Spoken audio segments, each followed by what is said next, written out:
ఇక ఆలస్యం చేయకుండా కొన్ని విలువైన సంగతులు విందాం. ప్రతి ప్రాంతంలో కొన్ని భయంకరమైన విషయాలు జరుగుతున్నాయని వినికిడి. ఒకప్పుడు పట్టణాలే పాడైపోయాయని చదువుకునే వాళ్ళం పేపర్లో. ఇప్పుడు పల్లె ప్రాంతాలు కూడా పాడైనాయి అని చదువుకుంటున్నాం. ఒకప్పుడు సమాజం పాడైందని చదువుకునే వాళ్ళు, ఇప్పుడు సంఘాలు కూడా పాడయ్యని చదువుకుంటున్నాం. ఎప్పుడైతే భక్తి వైరాగ్యం తగ్గుద్దో ఆ రోజు సంఘంలో కూడా సమాజం యొక్క ప్రభావం సంఘం మీద పడుతుంది. అలాంటి విషయాలు మళ్ళీ మనం సరిచేయాలి అంటే వాక్యము ద్వారా మాత్రమే ఖచ్చితంగా మనల్ని మనం సరి చేసుకోగలం. అది ఆలస్యం చేయకుండా ఒక పురాతనమైన ఒక కేస్ స్టడీని ఈరోజు మీ ముందు మీకు నేను తీసుకొస్తాను. కొంచెం జాగ్రత్తగా వినండి. విందాం. మీకు ఆలస్యం చేయకుండా సామెతల గ్రంథం 7వ అధ్యాయం, సామెతల గ్రంథం 7వ అధ్యాయం మొదటి వచనం చూడండి. నా కుమారుడా, నా మాటలు మనస్సు నుంచుకో,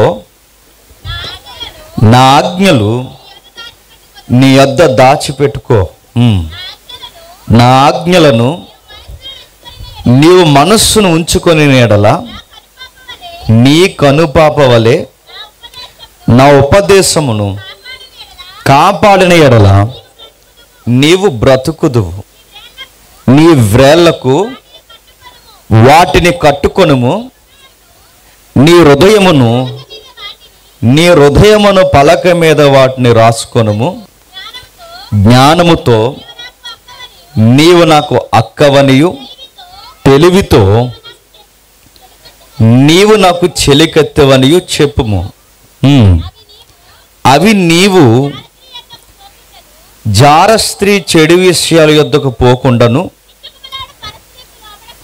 ఇచ్చకములాడే భయంకరమైన ఈ కామ దురతకు లోబడకుండాను నిన్ను కాపాడును. ఆగుతాం. బైబిల్ ఏమని సెలవిస్తుందంటే సొసైటీ పూర్తిగా పాడైంది. దాని ప్రభావం తీవ్రత యొక్క రోజు రోజుకి దిగజారుడి వ్యవహారం మనుష్యులను దెబ్బతినిపోతుంది అని చెప్తుంది. అది ఎలా ఉందంటే ప్రతి ఒక్కరిని చెరపడుతుంది, లోపరుస్తుంది. రోజు రోజుకి ఘోరాతి ఘోరమైన కార్యాలకి నీతిని గడించాలనుకున్న వారిని కూడా అది లింకులేసి రంకులేసి మరి లాగుతుంది. అలాంటి విషయాలు మాట్లాడుతున్నాడు చూడండి. మాట్లాడుతున్న వ్యక్తి సొలొమోను.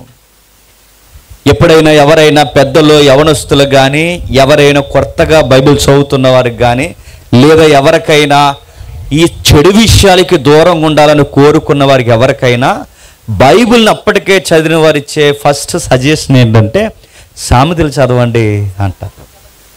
ఏం చదవాలట? సామెతలు చదవాలి. ఎందుకు సామెతలు చదవాలి? సంసారం ఎలా చేయాలో తెలియాలంటే సామెతలు చదవాలి. యవనస్తులు ఎలా ఉండాలో తెలియాలంటే సామెతలు చదవాలి. ఏ వయసులో ఏ చెట్టుకి ఏ గాలి ఎలా వేస్తాదో దాని ఎడల ఎంత జాగ్రత్త కలిగి ఉండాలో తెలియాలంటే సామెతలే చదవాలి. ఆ సామెతలు రాసింది ఎవరంటే ఖాళీగా కూర్చున్న కవి కాదు. ఆ సామెతలు రాసింది ఎవడో మదిలో తోచిన నచ్చింది రాసిన రచయిత కాదు, మేధావి రాశాడు ఆయన. ఆ మేధావి పేరు శైలిలో ప్రసంగి అంటారు. ఆయన అడ్రస్గా పూర్తి పేరు ఏంటంటే సొలొమోను అంటారు. ఆ సొలొమోను చాలా సంగతులు చూశాడట. నాయనా, నా కుమారుడా, నా మాటలు జాగ్రత్తరా అని చెప్పాడు. ఒక తండ్రి కొడుక్కి ఎలాంటి విషయాలు చెబుతాడో అలాంటి విషయాలు చెబుతున్నాడు సామెతల్లో. ఈ సంగతులు బోధించేవారు తక్కువయ్యారు, ఈ సంగతులు ఎలుగెత్తి మాట్లాడేవారు తక్కువయ్యారు. ఎందుకంటే ఇవి కొంచెం మాట్లాడేయాలి అంటే నేను మళ్ళీ చెబుతున్నాను, ముఖం మీద కొట్టినట్టుంటాయి. అందుకే అవి పెద్దగా మాట్లాడతారు. ఇవి మాట్లాడితే చెంప చెల్లుమని వాయించినట్టు ఉంటుంది. అందుకే ఆ సంగతుల జోలికి పోరు. అలాంటి రికార్డ్స్ అన్ని ఇందులో రాస్తాడు ఆయన. ఏమి రాస్తాడు? చాలా జాగ్రత్తగా చదవండి. నేను అబ్జర్వ్ చేస్తున్న మాటను మీరు నొక్కు చదవండి. నా ఇంటి కిటికీలో నుండి, నా అల్లిక కిటికీలో నుండి నేను పారచూడగా ఆగుదాం. నా అంటే ఎవరక్కడ? సొలొమోను. సొలొమోను ఏం చేస్తున్నాడట? తన ప్యాలెస్లో ఉన్నాడంట. ఆయన ఎక్కడున్నాడు? ప్యాలెస్లో. నా అల్లిక కిటికీలో నుండి నేను పారచూడగా, పారచూడడం అంటే జూమ్ చేశాడట. జూమ్. ఎక్కడుంది ఆయన ఇల్లు అంటే ఊరు మధ్యలో ఉంటుంది సొలొమోను గారి ఇల్లు. ఎప్పుడు మీరు చూడండి, దేవాలయమైన రాజు గృహమైన ఊరికి మధ్యలో ఉంటాయి. ఊరికి మధ్యలో ఎందుకు ఉంటాయంటే దేవుడు తర్వాత మళ్ళీ దేవుళ్ళు అంటాడు ఎవరు? రాజు. అందుకే దేవుడు గుడి ఊరి మధ్యలో ఉంటుంది. గుడికి ఆనుకునే రాజు యొక్క మందిరం లేదా రాజు యొక్క నివాస స్థలం ఉంటుంది. ఇప్పుడు ఈయన ఊరు మధ్యలో ఉన్నాడు.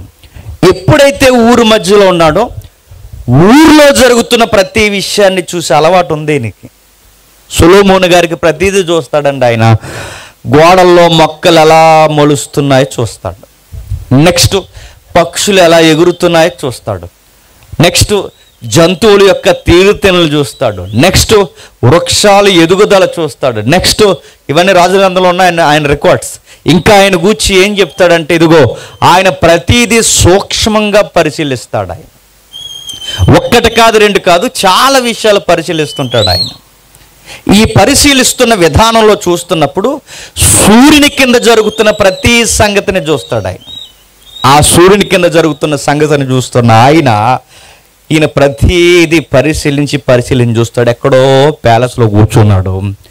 ఆ ప్యాలెస్లో కూర్చున్న ఆయనకి చుట్టూ సామాన్యులు ఇల్లు ఉన్నాయంట.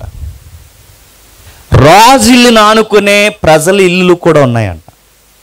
ఈ ఇల్లులకి ఈదులు ఉంటాయి, ఈదులకి సెంటర్లు ఉంటాయి. ఇప్పుడు ఇదో సెంటర్ ఇది. అందుకే బాబులు ఎవరో ఆగుతలేదు, చూసారా? ఎవడిష్టం ఆడిది. ప్రతి ఊరికి సెంటర్ ఉంటుంది. ఈ సెంటర్లో అదో రకమైన మనుషుల రోజు ఉండడం సొలొమోను చూశాడట. మీరు గమనించండి, ఎక్కడో ప్యాలెస్లో ఆయన లోపల నుంచి కిందకు చూస్తున్నాడు సెంటర్లోకి. ఆ సెంటర్లోకి చూస్తుంటే అల్లిక కిటికీలో చూస్తున్నాడు. అల్లిక కిటికీ అంటే అల్లేవారు ఒకప్పుడు, గుర్తుందా? ఇప్పుడు తెర చేపలు అంటారు. ఇంటికి వేసుకునే మెస్సలు, వాటిని అల్లుతారు. వాటికి ఉండే అడ్వాన్స్ టెక్నాలజీ ఏంటంటే ఆ రోజుల్లో బయట ఉన్నోళ్ళు లోనకు కనబడతారు కానీ లోపల ఉన్నోళ్ళు బయటకు కనబడరు. ఇప్పుడు అవి తీసేసి బ్లాక్ గ్లాసులు వేస్తున్నారు. విషయం ఏంటంటే బ్లాక్ గ్లాసుల్లో చూసి అందరూ ఏమనుకుంటున్నారంటే బయట ఉన్నోళ్ళు మనకు కనబడతారు అనుకుంటారు. కానీ రివర్స్ ఏంటి చెప్పిన, నైట్లో లోపల ఉన్న వాళ్ళు బయటకు కనబడతారు. అది మర్చిపోతారు వీళ్ళు. కానీ గమనించండి, ఆ రోజు డే అండ్ నైట్ కూడా అడ్డుగా నిలబడేది అల్లిక కిటికీ. ఆ అల్లిక కిటికీలో సొలొమోను చూస్తున్నాడు, సెంటర్లోకి చూస్తున్నాడు. ఆ సెంటర్లోకి చూస్తుంటే ఏదో విషయం జరుగుతుందట. జూమ్ చేసి చూస్తున్నాడు. అంటే ఎక్కడో ఉన్నాడు, ఎక్కడో సెంటర్ ఉంది. ఆ ఎక్కడో ఆయన సెంటర్లో ఉన్న విషయాలు గమనిస్తూ ఏం జరుగుతుందో గమనిస్తున్నాడు. చూడండి, జ్ఞానము లేని వారి మధ్యను యవనుల మధ్యను బుద్ధి లేని పడుచువాడొకరు నాకు కనబడేను. సంధ్యవేళ అలా చదవకూడదమ్మా, కట్ చేయకండి, నేను చదువుతాను చూడండి. సంధ్యవేళ పొద్దు కుంగిన తర్వాత చెమ్మ చీకటి వేళ రాత్రి వేళ వాడు జార స్త్రీ సందు దగ్గర వీధుల్లో తిరుగుచుండెను, దాని ఇంటి మార్గమున నడుచుచుండెను. ఆగుతాం. ఏం చూసాడట సొలొమోను గారు? ఒక కేసు వస్తున్నాడు ఆయన. ఏంటి ఆ కేసు అంటే అది సెక్సువల్ అబ్యూస్. ఈ పదం వాడుతున్నంత ఇబ్బంది పడకండి. అది అడల్టరీ అంటే వ్యభిచార కోపాన్ని గమనిస్తున్నాడు ఆయన. ఎక్కడ ఉన్న ఆయన సెంటర్లో ఏం జరిగిందో చూస్తున్నాడు. చూస్తే ఏం జరుగుతుంది? సెంటర్లో ఎవరు ఉంటారండి? సైంటిస్టులు ఉంటారా? సెంటర్లో ఎవరుంటారు? సెంటర్లో మళ్ళీ అడుగుతున్నాడు, సెంటర్లో ఎవరుంటారు? మేధావులు ఉంటారా? 24 hours సెంటర్లో పెట్టగోడల మీద టైం పాస్ చేసేది ఎవడుంటారు? గాలి ఎదవలు ఉంటారు. నేను మళ్ళీ చెప్తున్నా, ఎవరుంటారు? గాలిగాళ్ళు, పనికి రానోళ్ళు, పని లేనోళ్ళు, ఏ పని చేయనోళ్ళు టైం పాస్ చేసి సరిగ్గా 12:30కి ఇంటికి భోజనానికి వెళ్ళి మళ్ళీ మెక్కేసి వచ్చి కూర్చొనే గాలి అదవులు ఉంటారు సెంటర్లో. ఉండరు. వీళ్ళకు బాధ్యత, ఊరు, వీళ్ళకు సమాజం, ఇల్లు ఇవేమబ్బో గాలిగాళ్ళు. తినేసి ఖాళీగా కూర్చున్న వాళ్ళ యొక్క మైండ్ సెట్స్ ఎలా ఉంటాయి చెప్పండి? డెవిల్స్ ఫ్యాక్టరీ, ఎంప్టీ మైండ్ అంది బైబిల్, గుర్తుపెట్టుకోండి. ఖాళీగా ఉన్నవాడి మెదడు దయ్యాల కర్మాగారం అంట. తినేసి కూర్చున్న వాడికి థాట్స్, రాంగ్ థాట్స్ వస్తే వాడు చెబుతున్నాడు చూడండి, వారి తీరుతల్లి ఎలా ఉన్నాయని చెబుతున్నాడు. జ్ఞానము లేని వారి మధ్యను, యవనుల మధ్యను బుద్ధి లేని పడుచువాడు. జ్ఞానం లేని వాళ్ళు ఉన్నారు సెంటర్లో. ఎవరుంటారు చెప్పండి? జ్ఞానం లేని వాళ్ళు. ఇంకా చెప్తున్నారు బుద్ధి లేని వాళ్ళు. తెలుగులో క్లాస్గా ఉంది కానీ ఇంగ్లీష్లో ఏముంటుంది చెప్పిన అలవాటైన పదం వేస్ట్ గాళ్ళు ఉంటారంట. ఎవరుంటారు? యూజ్లెస్ ఫెలోస్ ఉంటారట. మీరు కదలండి ఈ లోకం. మామూలు చెప్తున్నా, ఖాళీగా అంటే అమ్మ నాన్నకు ఉపయోగపడాలని కానీ, ఒక ఉద్యోగం చేసుకోవాలని కానీ, ఒక పని చేసి 4 రూపాయలు సంపాదించాలని కానీ, సంసారం, బాధ్యత, పిల్లలు, తల్లిదండ్రులు ఇవేమీ పట్టించుకోకుండా ఊరికి భూమికి బరువు అయిపోయిన వాళ్ళు ఉంటారు చూసారా? వీళ్ళు చేసే ఏ రంగాలన్నీ ఎలా ఉంటాయంటే, ఎవరో పనికి మనోడు గాలి సినిమా రిలీజ్ అవుద్ది, దాని ఫ్లెక్స్ ఇక్కడ కడతారు. మరి మిలిటరీలో పనిచేసి రిటైర్ అయిపోయారు కదా, దేశాన్ని ఉద్ధరించారుగా. నెక్స్ట్ మళ్ళీ నేను అడుగుతున్నాను, ఇంకా ఏం చేస్తారు? పనికి మాలినవన్నీ చేస్తారు, చెత్త వ్యవహారాలన్నీ చేస్తారు, చేసి ఏం చేస్తారు? కూర్చుంటారు. ఆ ఖాళీ గుండి బుద్ధి ఉండదు, జ్ఞానం ఉండదు. అరే వయస్సు మీరిపోతుంది, ఈ వయసులో ఏదో ఒకటి చేయాలన్న ఆలోచన ఉండదు. అక్కడ కూర్చున్న వాళ్ళందరూ బుద్ధి లేని వాళ్ళు ఉంటారు. ఈ బుద్ధి లేని వాళ్ళ మధ్యకు ఇంకో బుద్ధి లేనివాడు దూరాడట. ఆడో గాడిది, చెప్పండి, ఈడో గాడిది. ఇదంతా ఎవరు చూస్తున్నారండి? సొలొమోను చూస్తున్నాడు. బాగానండి, ఇదంతా చూసే సొలొమోను. నాకు ఆశ్చర్యం ఏంటి చెప్పండి, ఎప్పుడు చెప్పిన ఈ సంగతులు? ఇది 3000 సంవత్సరాల క్రితం జరుగుతున్న తీర్పులు. 3000 సంవత్సరాల క్రితం సమాజం ఎలా ఉందో మళ్ళీ ఇప్పుడు అలాగే ఉంది. ఇప్పుడు ఎలా ఉందో చెప్పండి? 3000 సంవత్సరాల క్రితం అలా ఉందంటే మనుషులు మారారు కానీ మనుషుల యొక్క తీరుతలు ఏమీ మారలేదు. అక్కడ కూర్చున్నారట. వాళ్ళు ఏం చేస్తున్నారు చూడండి, జ్ఞానం లేని వారి మధ్య, యవనుల మధ్య బుద్ధి లేని పడుచువాడుకున్నారు. ఏం చేస్తారు ఈ పనులు? అమ్మా నాన్న దగ్గర ఎంతో కొంత పోగేసి, ఎంతో కొంత తెచ్చి, లేదా ఎంతో కొంత పోగేసుకుని వాళ్ళకు బళ్ళు ఉంటాయండి, బళ్ళు, బైక్స్. వాళ్ళు ఏం చేస్తారు తెలుసా? రీమని వెళ్ళిపోతారు, రీమని మళ్ళీ వస్తారు. అలాగెళ్తాడు, ఎలాగొస్తాడు, ఎలాగెళ్తాడు, అలాగొస్తాడు. చాలా అర్జెంట్ పని ఉన్నట్టు వెళ్తాడు. అడుగుతున్నాను, ఏం పని అండి వీడికి? రేయని తోలుతాడు. ఇప్పుడు అడుగుతాను, ఇప్పుడు సడన్గా ఏ వృద్ధురాలో వృద్ధుడు అడ్డొస్తే నేను అడుగుతాను, వీడి తోల కానకాలను గుద్దితే అలా బతుకుతారా? ఇంత కంగారేమొచ్చింది వాడికి? అలాగెళ్తాడు, ఎలాగొస్తాడు, ఎలాగెళ్తాడు, అలాగొస్తాడు, ఆ ఈదులోకి వెళ్తాడు, ఈదులోకి వస్తాడు, ఎలాగెళ్తాడు. ఇది ఎవరన్నా చెప్పిన కుక్క చూసారు, కుక్క అలా తిరుగుతుంది, ఎలాగొస్తుంది, ఎలాగెళ్తుంది, అలాగే వెళ్తుంది. ఎందుకు వెళ్తుంది దానికి తెలియదు, అలా కుక్క అది. సేమ్ ఎలా తిరుగుతున్నారు, సేమ్ అడుగుతున్నాను. కుక్క ఈదికి ఎందుకు దానికి ఎలా అయితే తెలియదు అలా తిరుగుతారు. జీరో కట్లు, ఫ్రంట్ వీల్ ఎత్తడం, రకరకాల తోలకాలు. పిల్లలు తిరుగుతుంటారు, పెద్దోళ్ళు తిరుగుతుంటారు, రకరకాలు తిరుగుతారు. అడిగి ఏ పెద్ద మనిషి ఏట్రా ఆ తోలకం ఏంటని అడిగితే పెద్దలకు ఎదురు సమాధానాలు చెప్పడాలు. మా ఇష్టము, మా బైక్ అని ఇలా రెక్కలెస్ యాటిట్యూడ్. వీళ్ళని ఏమన్నా అంటే వీళ్ళ అమ్మా బాబులు వెనకేసుకు రావడం, మా కుర్రోడు, మా బైకు, మా ఇష్టం వచ్చినట్టు తిరుగుతాం, మీరెవరు రాని మనల్ని అనడం. ఇలాంటి గాలు వాళ్ళందరూ తిరుగుతారు, తిరుగుతారు, తిరుగుతారు, తిరుగుతారు. వీళ్ళకి ఏ ఒకటి అలవాటు అవుతాయండి. ఏం అలవాటు అవుతాయి? ఈ ట్రెండ్లో గంజాయిలు అలవాటు అవుతున్నాను. పోలీసులు కనుక చెప్తున్నాను నేను, ఈ ట్రెండ్లో గంజాయిలు అలవాటు అవుతాయి. నెక్స్ట్ ఈ ట్రెండ్లో కొకాయిన్స్, మత్తు. ఇంకా ఈ కొనలేని కొంతమంది బ్యాచ్ ఉన్నారు, సీపుగా దొరికేసే డ్రగ్ అడిక్ట్. అది ఏం చేస్తారంటే, ఈ ఆడవారు డెలివరీ టైంలో మత్తు ఇచ్చే ఇంజక్షన్లు ఉంటాయి, ఆ మత్తు ఇంజక్షన్లు కొనుక్కుని ఈ మధ్య నరాలకు చేసుకుంటున్నారు. ఆ మధ్యకాలంలో కరోనా టైంలో ఈ పెవికిక్కులు ఉంటాయి చూసారు, చెక్కలు కంటిస్తారు. ఆ పెవికిక్ని కాల్చుకుని దాని వాసన చూసి అబ్బా కిక్ వస్తుంది అన్నారంట. ఖాళీగుండె సెంటర్లో చేసే పనులు ఏంటి? తాగుతారు, ఎగురుతారు, తింటారు, దరిద్రం పనులని చేస్తారు. నెక్స్ట్ ఈ మాట అంటున్నానేమనుకోకండి, ఎవడ సంసారంలోకి దూరుదామా అని చూస్తారు. దూరాడు బుద్ధి లేని పడుచువాడు, క్లాసుకు ఉంది ఇంగ్లీష్లో, వేస్ట్ గాడు, యూజ్లెస్ ఫెలో, పొరుగు వారి సంసారంలోకి ఏలెట్టాలని చూసే వరస్ట్ ఫెలో. వాడు ఏం చేస్తున్నాడు చూడండి. యవనుల మధ్య బుద్ధి లేని పడుచువాడు నాకు కనబడును, వాడు సంధ్య వేళ ప్రొద్దు కుంగిన తర్వాత చిమ్మ చీకటి వేళ రాత్రి వేళ వాడి టైమింగ్ ఏంటట? ఈవినింగ్ రెడీ అయిపోతారట బ్యాచ్ రోడ్ల మీదకి. ఫ్రెష్గా స్నానం చేసేసి మంచి ఇస్త్రీ సొక్క వేసుకొని చక్కగా ఈదిలోకి వచ్చేస్తారు. బావుగారు శోభన్ బాబు రెడీ అయినట్టు. ఎందుకురా వచ్చేసారు అలా తిరగడానికి? దేనికిరా అంటే ఇప్పుడు ఈ గాలోడికి గాలాసలు ఉన్నాయి. ఈ గాలి తిరుగుతుంటే ఇప్పుడు ఏదో గాలి తగలాలి వీడికి. ఆ గాలి ఎక్కడుందా అని తిరుగుతుంటాడు.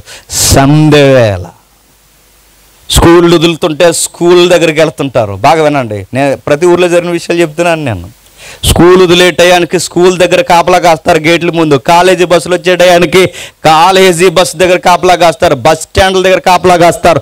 ఈది నడి వీధుల్లో కాపలా కాస్తారు. సెంటర్లో కాపలా కాస్తారు. ఇలా తిరిగిన వాళ్ళు ఎవరో వాడికి రిప్లై ఇస్తారా అని తిరుగుతారు. ఉన్నారు ఇలాంటి వారు సమాజంలో.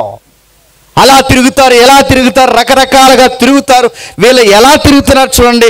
చిమ్మ చీకటి వేళ రాత్రి వేళ జార స్త్రీ సందులో తిరుగుతారట. ఎక్కడ తిరుగుతారు వీళ్ళు? సందుల్లో. అంటే వీళ్ళు ఈదుల్లో తిరుగుతారు. ఈ గాలి వారికి ఏదో ఒక గాలి తగులుతుందా? తగిలింది.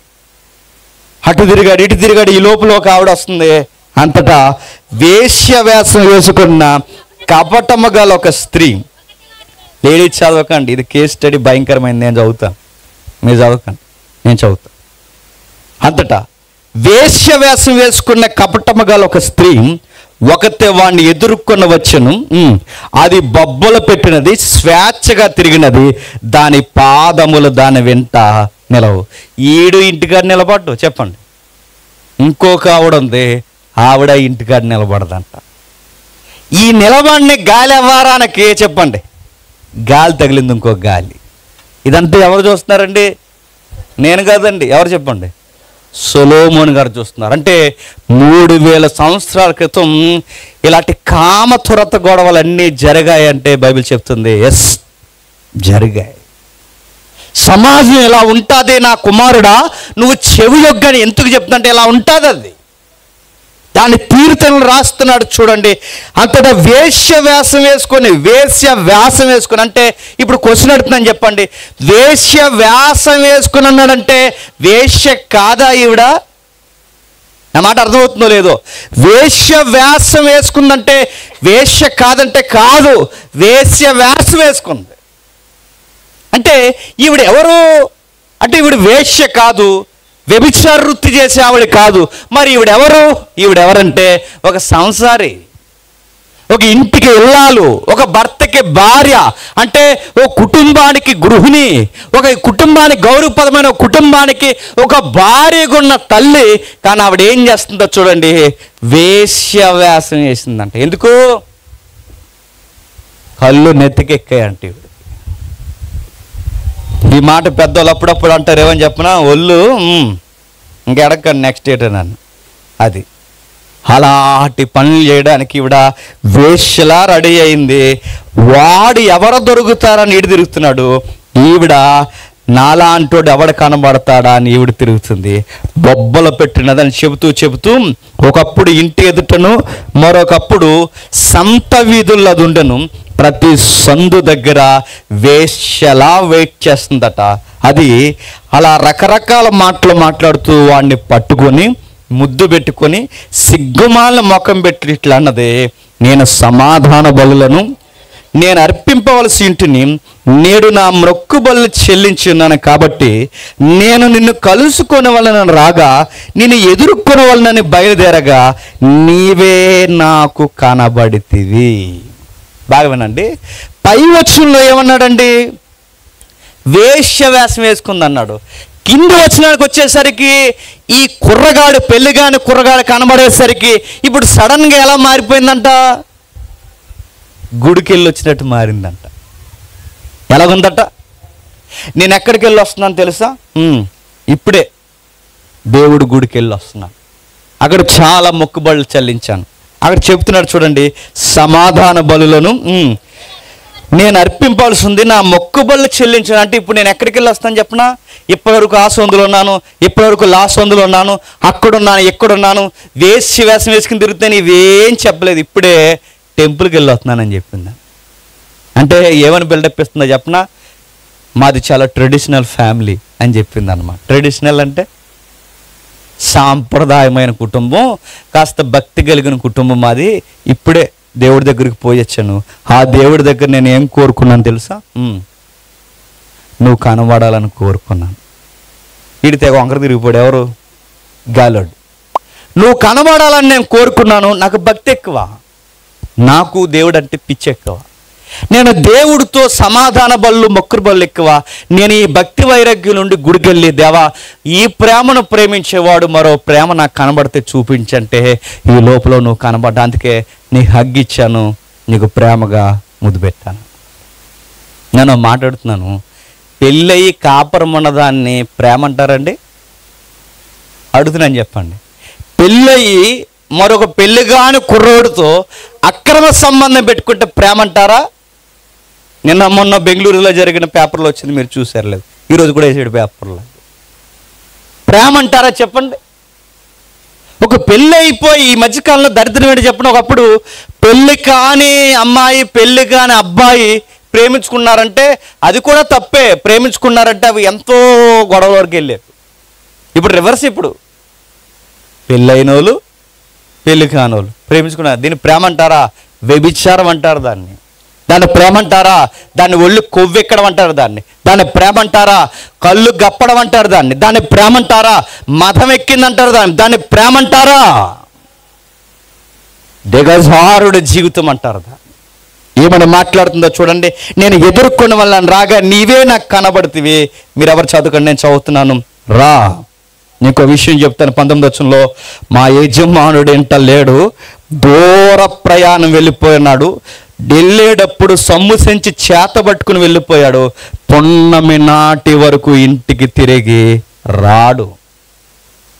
చూసారు ఎంత దారుణమో చూడండి. నా యజమానుడు ఇంట లేడు, ఆయన నన్ను నమ్మి వ్యాపారానికి వెళ్ళిపోయాడు. కోనసీమలో ఒక కేసు జరిగింది చూసారు, మొక్కలు నరికేశారు. చూసారు లేదండి? ప్రజెంట్ నడుస్తుంది కేసు, హాట్ టాపిక్లో నడుస్తుంది. తన యజమాని ఎక్కడో గల్ఫ్ వెళ్ళారు కష్టపడడానికి. ఈవిడ గారు ఏం చేసిందట? ఆయన అక్కడుండి కష్టపడుతుంటే ఈవిడ గారు ఇక్కడుండి రకరకాలతో ఫోన్ మాట్లాడుతుందట. ఇప్పుడు ఈడు ఫోన్తో మాట్లాడుతున్నాను, అత్త అల్లుళ్ళు లేదా అత్త మరుదులు గద్దించేసరికి మరొకటితో మాట్లాడుతుంది. ఇలా మాట్లాడేసరికి దొరికేస్తుంది. ఇలాంటి పనులు చేస్తుంది ఇండియాలో ఉండని చెప్పి తన భర్త ఈమెకు పాస్పోర్ట్ రెడీ చేసి రెడీ చేసి అక్కడ తీసుకెళ్ళిపోతాం రెడీ అయ్యేసరికి ఈ ఎవడైతే వ్యక్తి ఉన్నాడో వాడు ఇలాంటి పని చేసి నన్ను మోసం చేసి ఇంకొకరిని మోసం చేసి చెప్పా చేయకుండా ఇంకో దిక్కుని చెక్కేస్తుంది అన్నప్పుడు హట్ అయిపోయి చాకెట్టుకుని వచ్చి వెనక నుంచి కసా కూడా చంపేశాడు. నేను అడుగుతున్నాను, ఎందుకు ఇలాంటి పనులు చేశారంటే ఎవరో చూడరనుకుంటున్నారు, తెలియదనుకుంటున్నారు. చాలామంది యజమానులు మీరు చూడండి, ఇండియాలో ఆవిడ తన భర్తను పోషించడానికి, పిల్లల్ని పోషించడానికి ఆవిడ ఎక్కడో విదేశాలకు వెళ్ళిపోతే ఆవిడ ఎక్కడ కష్టాన్ని పీకల దాకా మెక్కి ఆవిడ అక్కడ కష్టపడుతుంటే ఈవిడ ఇంకొకరితో ఈ పనికిమాలుడు ఇంకొకరితో అక్రమ సంబంధం పెట్టు. ఇవే కేసులు ఎక్కడికి పోయినా, ఇవే దరిద్రాలు ఎక్కడికి పోయినా, ఇవే వ్యవహారాలు ఎక్కడికి పోయినా ఇవే కనబడుతున్నాయి చూడండి. అవి ఎంత ధైర్యంగా చెప్తుందో. పురుషుడు ఇంట లేడు, దూర ప్రయాణం వెళ్ళిపోయాడు, సొమ్ము చింతి చేత పట్టుకుని వెళ్ళిపోయాడు, పొన్నమి నాటి వరకు ఇంటికి తిరిగి రాడు అని తన అధికమైన లాలల మాటల చేత వాణిని లోబర్చుకొని ఏం చేస్తుందట? వాణ్ణి టెంప్ట్ చేస్తుంది, మాట్లాడుతుంది. ఏమని చెప్తుందో చూడండి. పొన్నమి నాటి వరకు ఇంటికి రాడు. ప్రశ్న, పొన్నమి నాటి వరకు రాడని ఈవిడికి ఎలా తెలుసు? ఆయన వెళ్ళేటప్పుడు చెప్పిపోయాడు. ఒక మాట్లాడుతున్నానండి, భర్తకే చెప్తున్నాను, భార్యకే చెప్తున్నాను. మెజారిటీ కుటుంబాలు కుప్పకూలిపోవడానికి కారణం ఏంటి చెప్పినా, సగం సంపాదనలోనే కుప్పకూలిపోతారు. నేను మళ్ళీ చెప్తున్నాను, సమాజంలో ఒక ఉద్యోగం, గౌరవపదమైన ఉద్యోగం చేస్తున్న వాడిగా చెప్తున్నాను. మీరు కలిసి కష్టపడండి, సంపాదిస్తే ఇద్దరు ఒకే దిక్కు నుండి 100 రూపాయలు తెచ్చుకున్నా కలిసే ఉండండి. భర్తో దిక్కునుంటాడు, భార్యో దిక్కునుంటుంది. మేము ఎక్కడో దిక్కు నుండి 4 రూపాయలు పోగేసుకున్నాం అనుకుంటారే కానీ దాని వెనకాల సాతానగాడికి ఎవరో ఒకరు దొరుకుతారని మాత్రం మర్చిపోకండి. మీరు డబ్బులు దాస్తాము, ఏదో కష్టాలు తీర్చుకుంటాం అనుకుంటారే కానీ భార్య భర్తలు మీ ఇరువురు కలిసి లేకపోతే, భార్య భర్తలు కలిసి లేని దగ్గర ఏదైనా తోటలోకి వచ్చాడు ఎవడు? సాతానగాడు. భర్త లేని సమయంలో భార్య దగ్గరకు వచ్చాడు. ఎక్కడెక్కడైతే భార్య దూరంగా ఉంటుంది అక్కడికి భర్త దగ్గరకు వస్తాడు. ఎక్కడెక్కడైతే ఆడు దొరికే సమయాలు చూసుకుంటాడు. దావీదుకి భార్యలు దగ్గరగా లేనప్పుడు దావీదునే పట్టుకున్నాడు, అవ్వమ్మనే పట్టుకున్నాడు. ఎక్కడైనా మీరు చూడండి, భార్య భర్తలు కలిసి ఉండాలి. మెజారిటీ కుటుంబాలు కుప్పకూలిపోవడానికి చెప్పినా భర్త ఎక్కడో ఉద్యోగం చేస్తాడు, భార్య ఎక్కడో ఉంటుంది, భార్య ఎక్కడో ఉద్యోగం చేస్తారు. ఈ మధ్యలో ఎప్పుడో శనివారం కలుసుకుంటారట, లేదా ఆదివారం కలుసుకుంటారు. వెళ్ళి ఏం చేస్తారు? కలుసుకుని ఓ రెస్టారెంట్కి వెళ్తారు, ఫ్యామిలీ ప్యాక్ చెప్తారు, తల్లి నలుగురు తినేస్తారు, మళ్ళీ సాయంత్రం అయిపోద్ది, ఇంటికి వచ్చేస్తారు. మార్నింగ్ లేసి వెళ్తున్నాను, మళ్ళీ వచ్చే వారం వస్తాను. ఇదా కాపురం అంటే? కాపురం అంటే ఇదే నేను చెప్తున్నాను. ఇదేనా కాపురం అంటే? డబ్బులు సంపాదిస్తున్నాం అనుకుంటున్నారు కానీ మీ మధ్య గ్యాప్ అనేది, ఇంతకన్నా డీటెయిల్గా నేను చెప్పకూడదు, మీ మధ్య గ్యాప్ అనేది నేను మళ్ళీ చెప్తున్నాను. సాతానికి అవకాశం ఇస్తారు, తొంటరోళ్ళకు కూడా అవకాశాలు దొరికేస్తాయి. గుర్తుపెట్టుకో. ఆ సమాజం అలాంటిది, సొసైటీ అలాంటిది. అది సొలొమోను కాలంలోనే ఉంది. ఆ రోజు చూసిన సంగతులు దేవుడు భవిష్యత్తు ఎరిగిన వాడు కనుకే స్పష్టంగా రాస్తున్నాడు. ఎంత స్పష్టంగా రాస్తున్నాడు చూడండి. ఆమె డేట్తో సహా చెప్తుంది, డేట్ వరకు రాడు. నమ్మెళ్ళాడు కదండి. నువ్వు ఎండలోకి రాకూడదని ఆయన ఎండలోకి పోయి కష్టపడ్డాడు. నువ్వు బయట తిరగకూడదని ఆయన బయటకు పోయాడు. నువ్వు నడువంచి కష్టపడకూడదని ఆయన తన శరీరాన్ని నలగొట్టి కష్టపడుతున్నాడు. పంజరంలో బంగారు శిలకలా పెట్టుకున్నట్టు నేను ఇంట్లో పెట్టుకుని నిన్ను పెంచుతుంటే ఆయన కళ్ళే కప్పాలనుకున్నావంటే నిన్ను మనిషి అంటారా అని అడుగుతున్నాడు సొలొమోను. గుర్తుపెట్టుకో. భర్త కానీ ఆరోగ్యం బాగాలేదని ఆవిడ బయటికి పోయి కష్టపడి, ఎక్కడో విదేశాల్లో ఉండి ఆవిడ కష్టపడి ఇక్కడ రూపాయి పంపిస్తే నువ్వు మరొక ఆవిడతో నువ్వు ఇంటర్నల్ లింక్ నువ్వు పెట్టుకుంటే నిన్ను మనిషి అంటారా చెప్పు? ఆడద ఉన్నంత దూరం పోయి కష్టపడి తన రెక్కల కష్టం మీద నువ్వు బతుకుతున్నప్పుడు నీ భార్య కళ్ళే నువ్వు గొప్పతున్నావంటే నువ్వు మనిషివా మృగాను అని అడుగుతున్నాడు సొలొమోను. గుర్తుపెట్టుకో. బైబిల్ అడుగుతుంది, ఖచ్చితంగా అడుగుతుంది. బైబిల్ ఇలాంటి వారిని గమనిస్తుంది. బైబిల్ దేవుడు ఖచ్చితంగా వీరి పట్ల చర్యలు తీసుకుంటాడు. వాడుండేవాడు తమ్ముడు, తప్పురా వద్దురా తప్పురా అలా వెళ్ళకరా తప్పురా అంటే ఈ బయట ఒక స్లోగన్స్ ఉంటాయండి, మగాండ్రా అన్నాడు. వెళ్ళాడు తిరిగాడు చివరికి అనకూడదు కానీ HIV తెచ్చుకున్నాడు. చివరికి తన భార్య కంటించాడు. చివరికి తన పిల్లలకి దేవుని దైవాలు అంటుకోలేదు. చివరికి వాడు ఏమాడు చెప్తా, నేడో రేపు ఆ పని చేయలేక వాడు చస్తే వీళ్ళ పిల్లలు సిగ్నల్ దగ్గర అడుక్కోవాలంటే ఇంకంతేడు సాధించింది.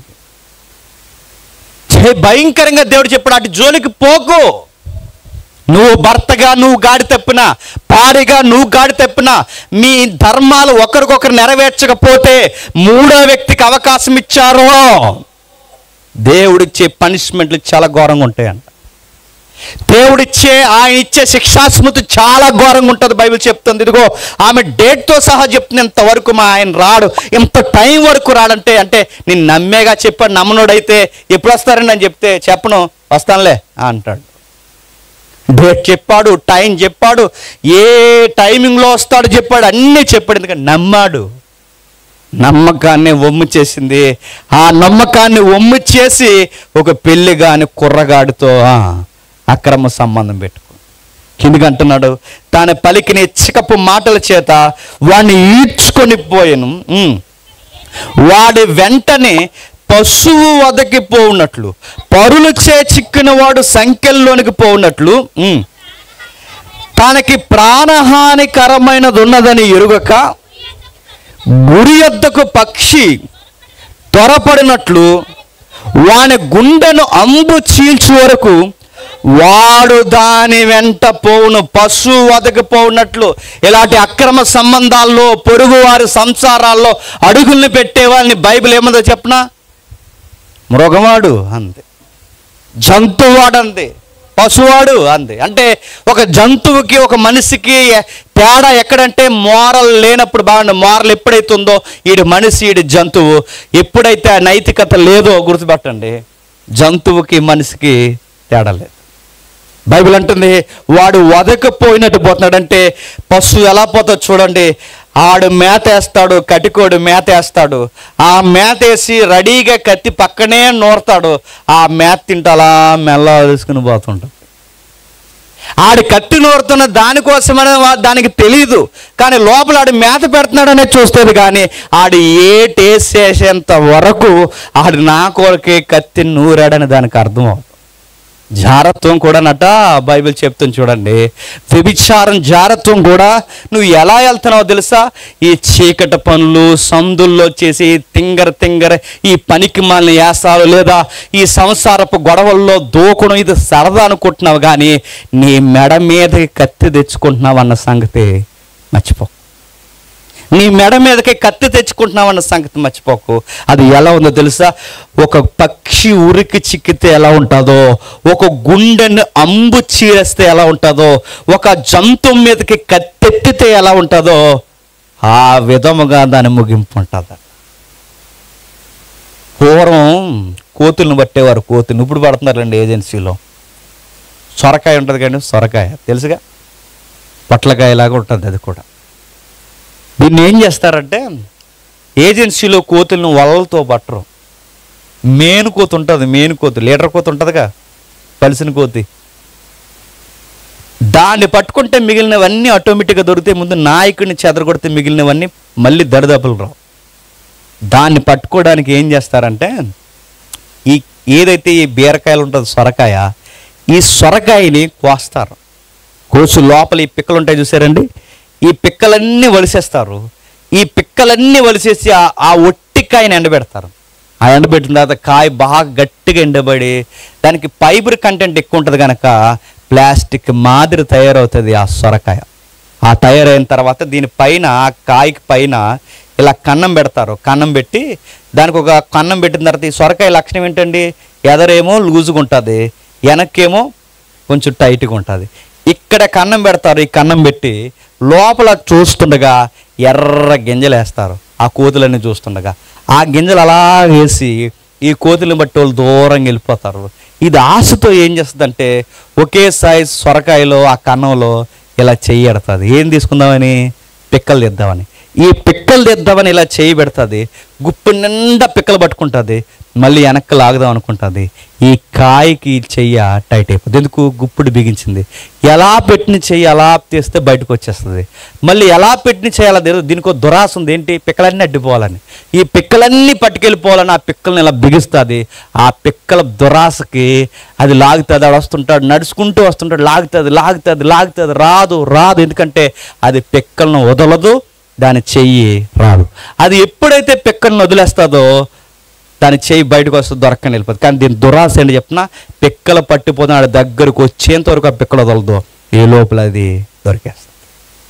ఈ ఎగ్జాంపుల్ మీకు అర్థమైతే ఏం కాదు అని అక్రమ సంబంధాలు వదలరండి. ఏం కాదు అని అలాగే బిగించి కూర్చుంటారు. కానీ గుర్తుపెట్టండి, సరిగ్గా ఎవడకు దొరకకూడదు ఆడికి దొరుకుతారు. ఎవడకు దొరుకుతారు? నేను చెప్పను, బైబిల్ చెప్తా. చూద్దాం ఒకసారి. అదే అధ్యాయం ముందుకు రండి. 6వ అధ్యాయం, అదే సామెత గ్రంథం 6వ అధ్యాయం 33వ వచనం చూడండి. 34వ వచనం. భర్తకు పుట్టు రోషము మహారౌద్రము గలది, ప్రతీకారము చేయ కాలమందు అట్టి వాడు కనికర పడడు, ప్రాయశ్చిత్తమైనను నీవు చేసినను వాడు లక్ష్య పెట్టడు. ఏంటట? ఏం చెప్తున్నాడండి? భర్తకు పుట్టు రోషం అంటే ఎవరికి దొరకకూడదో చెప్పండి, వాడికే దొరుకుతా. అది ఎలా ఉంటుంది తెలుసా? భార్యకు దొరికిన రగడే, భర్తకు దొరికిన రగడే. ఆ టైంలో నువ్వు ఎంత వివరణ అంటే ఇవ్వు, వినరు గాక వినరు. అది ఎలా ఉంటుందో చెబుతున్నాడు చూడండి. భర్తకు పుట్టు రోషము మహారౌద్రము గలది, అది ప్రతీకారము చే కాలముందు అట్టి వాడు కనికరం చూపించటం.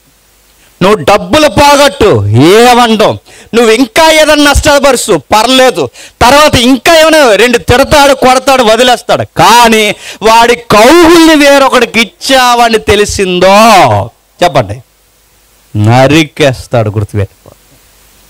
పోలీస్ స్టేషన్లకి తలకాయలు పుచ్చకాయలు నరికినట్టు తెస్తున్నారు. ఎందుకు? ఏదన్నా తట్టుకుంటారు కానీ ఆ విషయాలు తట్టుకోలేరు. అది భర్త అయినా తట్టుకోలేడు. చెప్పండి, భార్య.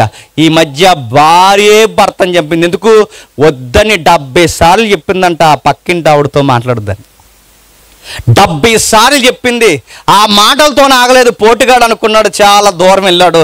చివరికి ఏం చేసింది తెలిసి, ఇంకా ఏం చేసిందని అడగండి, అవి చెప్పకూడదు, ఘోరంగా చంపేసింది. ఘోరంగా చంపేసింది. ఎలా చంపారంటే అవి తట్టుకోలేరు. జీవిత భాగస్వామి ఏదైనా తట్టుకుంటుంది, కానీ తన కౌగిల్ని వేరెవరికి ఇచ్చారంటే చెప్పండి తట్టుకోలేరు. బైబిల్ అది చెప్తుంది. నువ్వు చేస్తున్న పనులు ఉంటుంది, నీ పేక మీద తెచ్చుకుంటావు, నీ గుండె చీల్చేస్తుంది. చివరికి ఎంట పోతున్నావు, చివరికి చిక్కుకుంటావు, వదకి జంతు వెళ్ళినట్టు వెళ్ళిపోతున్నావు. నా కుమారుడా, చెవియొగ్గు, నా నోటి మాటలు ఆలకించు. జార స్త్రీ మార్గము తట్టు నువ్వు తొలగిపో, అటు పోకు. దారి తప్పి అది నడుచు త్రోవల వైపుకు పోకు. అది గాయపరిచి పడదోసిన వారు అనేకులు, అది చంపిన వారు లెక్కలేనంత మంది. ఎంతమంది అట? లెక్కలేనంత మంది. బాగా వినండి. పలానా నేరాల్లో చనిపోయినారు ఎంతమంది అని చెప్పొచ్చు, కరోనాలో చనిపోయినారు ఎంతమంది అని చెప్పొచ్చు. ఇంకా బైబిల్ వ్యాఖ్యానకర్తలు ఎలా అన్నారు? సౌలు కత్తి పట్టుకుంటే 1000 మంది పడతారని చెప్పొచ్చు, దావీదు కత్తి పట్టుకుంటే 10,000 మంది పడతారని చెప్పొచ్చు. కానీ జారత్వం పట్టుకుంటే చెప్పండి లెక్కే లేదు, అది కొంపలు కూల్చుకుంటూ వెళ్ళిపోతుందట. దానికి లెక్క లేదు. ఒక వ్యాధి వల్ల ఎంతమంది చచ్చిపోయారు చెప్పొచ్చు, ఒక ప్రమాదం వల్ల ఎంతమంది చనిపోయారు చెప్పొచ్చు, ఒక యుద్ధం వల్ల ఎంతమంది చనిపోయారు చెప్పొచ్చు, ఈ వీరుడి కత్తి పట్టుకుంటే ఎంతమంది చనిపోతారు చెప్పొచ్చు. కానీ జారత్వం ఈరోజు భూమి పుట్టింది మొదలుకొని ఎప్పటి వరకు ఇది చంపిన వారు లెక్కలేనంత మంది ఉన్నారట. అది ఎక్కడే కాదు చెప్తుంది చూడండి. దాని విల్లు పాతాళ మార్గానికి పోవును, ఆ మార్గము మరణశాలకు దిగుపనంటే ఎక్కడా దెబ్బతినిపోతారు చెప్పండి. చనిపోయిన తర్వాత కూడా పాతాళానికి పోతారు, ఇక్కడ నష్టపోతారు. చనిపోయిన తర్వాత కూడా పాతాళానికి పోతారు. బైబిల్ చాలా ఘరానాగా చెప్తుంది. బైబిల్ చాలా ఖచ్చితమైన వివరణ ఇస్తుంది. ఇలాంటి పనులు చేయు వారిని సొలొమోను అబ్జర్వ్ చేసేటట్టు. ఒక మాట అడుగుతున్నాను చెప్పండి. సొలొమోను అక్కడుండి చూస్తున్నాడు. సొలొమోను ఏం మాట్లాడుకుంటున్నారు ఆయనకి ఎలా తెలుసండి? ఆ రోజుల్లో ఏమైనా ఫోన్లు ఉన్నాయా, వాకీ టాకీలు ఉన్నాయా, లేదు సెన్సార్కి సీసీ కెమెరాలు ఏమి పెట్టాడా? ఏమిలో ఎక్కడో ప్యాలెస్లో ఉన్న వాడికి వీళ్ళు ఎక్కడ మాట్లాడుకున్నవి ఎలా వినబడుతున్నాయంటే ఆయన లిప్ లాకింగ్ని బట్టి, అంటే లిప్ మూమెంట్ని బట్టి కూడా చెప్పండి ఎవరేం మాట్లాడుకుంటున్నారు చెప్పేసే జ్ఞాని. అంటే ఒకరి కదలికను బట్టి వాడు ఏం చేయబోతున్నాడు చెప్పొచ్చు, కొందరు మాటలను బట్టి వాళ్ళు ఏ రకమో చెప్పొచ్చు. మళ్ళీ సొలొమోను ఆయన గమనించినవి, ఇదిగో వాళ్ళు నడిచే నడతలను బట్టి అవి ఏ మార్గాలు గుండా పోతాయో కూడా చెప్పొచ్చు అంటున్నాడు. కొంతమందిని చూస్తారు అంచనా వేస్తారు, వాళ్ళ మాటల్లోనే తెలుస్తుంటారు బళ్ళు కొంత తేడాగా ఉన్నాయి. వీడి తేడాగా ఉన్నాడని తెలిస్తే వాళ్ళ చూపుల్లో తెలుస్తారు, మాటల్లో తెలుస్తారు, చాలా విషయాలు తెలుస్తారు. సొలొమోను గారు కూడా ఆయన గమనించాడు. ఆ గమనించి చెబుతున్నాడు చూడండి, వీళ్ళ తేడా మాట్లాడుకుంటున్నారు సెంటర్. ఊరికి ఇలాంటి వారు ఏం చేస్తారంటే నష్టం చేస్తారు. ఇలాంటి వారు కుటుంబాన్ని ఏం చేస్తారు? నష్టపరుస్తారు. ఇలాంటి వారు కుటుంబాన్ని ఏం చేస్తారు? దిగజార్చి పడేస్తారు. బైబిల్ ఏముందో తెలుసా? సొలొమోను ఆ రోజు చూసి విషయాలు రాశాడు. ఇప్పుడు నేను అడుగుతున్నాను, ఇప్పుడు సొలొమోను లేడు, సొలొమోను ప్యాలెస్ లేదు, అసలే మన ఊర్లో సొలొమోను ఉండే అవకాశం లేదు. కానీ భయంకరమైన విషయం ఏంటి చెప్పనా? ఆ రోజు ఆ రాజు ఆ ఊరిని చూశాడు, ఈరోజు ప్రతి ఊరిని చూసి ఒక రాజు ఉన్నాడు. ఆయన ప్రభు అయిన యేసుక్రీస్తు. ఆయన ఈ ప్యాలెస్లో లేడు ఇప్పుడు, మరి ఆయన ఆ పరలోకం నుండి ఎవరెవరు ఏం చేస్తున్నాడో చూస్తాడు. చర్చికి వచ్చి ఏం చేస్తున్నాడో చూస్తాడు, సభకు వచ్చి ఏం చేస్తున్నారో చూస్తాడు, సెంటర్లో కూర్చుని ఏం చేస్తున్నారో చూస్తాడు, చదువులకు పోయి ఏం చేస్తున్నారో చూస్తాడు, సంసారం చేస్తున్న వాళ్ళ సంసారం ఏముందో అన్నీ చూస్తాడు. ఎవరి నైతికత ఉన్నాదో, ఎవరికి నైతికత లేదో, ఎవరికి విలువలు ఉన్నాయో, ఎవరికి విలువలు లేవో, ఏ విధంగా నడుచుకుంటున్నారో ప్రతిదీ ఇప్పుడు సొలొమోను చూడ్డు. శిక్ష విధించే ప్రభువైన యేసుక్రీస్తు వారు ఖచ్చితంగా చూస్తాడు. వీడు వెళ్ళాడట, వదకి జంతు వెళ్ళినట్టు వెళ్ళిపోయాడట. ఈ 7వ అధ్యాయంలో నేను ముగిసే ముందు ఒక మాట్లాడుతున్నాను. ఈ 7వ అధ్యాయంలో యోసేపు ఉంటే ఏం చేస్తాడండి? ఇదే 7వ అధ్యాయంలో యోసేపు ఉంటే ఏం చేస్తాడండి? పారిపోతాడు. ఎందుకో చెప్పనా? ఒక మాట్లాడుతున్నాను, చెప్పండి. యోసేపుకు ఒక విషయం తెలుసు, నన్ను సొలొమోను చూస్తాడో లేదు. ఒకవేళ 7వ అధ్యాయంలో నన్ను సొలొమోను చూస్తాడో లేదో నాకు తెలియదు, కానీ నా పరలోకమందున్న నా తండ్రి నన్ను చూస్తా. అందుకే ఆయన గూర్చి ఒక్కసారి అధ్యాయాల గురించి ఒక్కసారి ఆదికాండకు రండి. ఆదికాండము 37వ అధ్యాయం, ఆదికాండం 37వ అధ్యాయం చూడండి ఒకసారి. వచ్చును ఆదికాండం 37వ అధ్యాయం, క్షమించండి 39వ అధ్యాయం 6వ వచనం చూడండి. అతడు తన కలిగినదంతయు యోసేపు చేతికి అప్పగించి తన ఆహారము తినుట, తనకి ఏమున్నదో ఏమి లేదో విచారించిన వాడు కాదు. యోసేపు రూపవంతుడును,